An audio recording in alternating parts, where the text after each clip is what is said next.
He'd always been into the carpenters.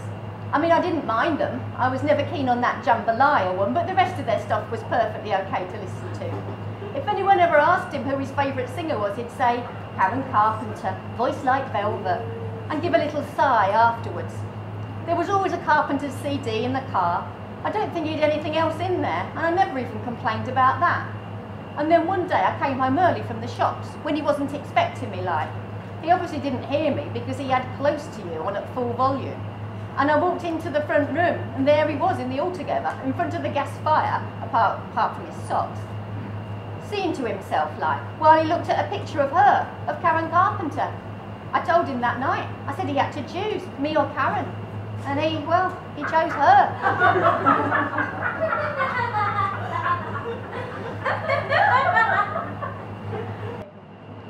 He texted me and asked me if I'd like to come and watch him play badminton. I just texted back, no, not really.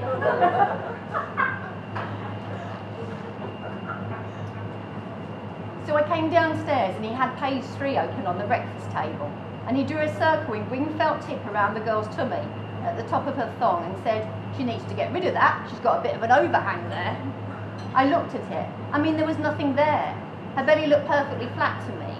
And then I looked at him, all 16 stone of him, most of it hanging over the top of his trousers.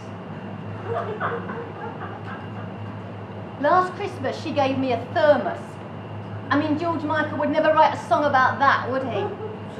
I wouldn't mind, but I'm not even 40 yet. What would it be next year, a bedpan?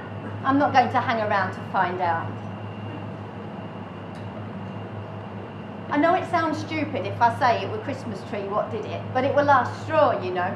Every single thing I do is wrong. Nothing is ever good enough for her. And I never say a word, I just take it. So one morning she were out shopping and I thought I'd surprise her and put up a Christmas tree. I spent ages making it look really nice. And she comes home and she takes one look at it and tuts and shakes her head. So I go out to shed for a bit, and when I come back in, she's taken lights and tinsel and every single bauble off and has started doing it from scratch. And I ask her what she's doing like, and she says I've done it wrong, like there's some bloody manual on it and only one way it can be done.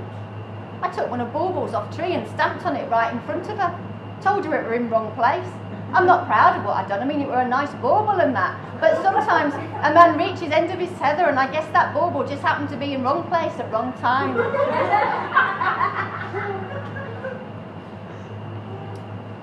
I know it sounds stupid, but it wasn't just the cutting his toenails on the toilet lid and leaving them there thing. It was the fact that he had a fungal toenail infection at the same time.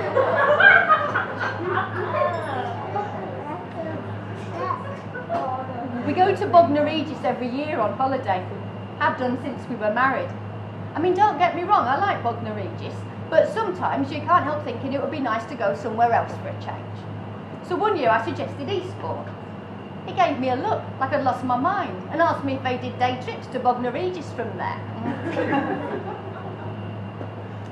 I'm not a food snob, not in the slightest.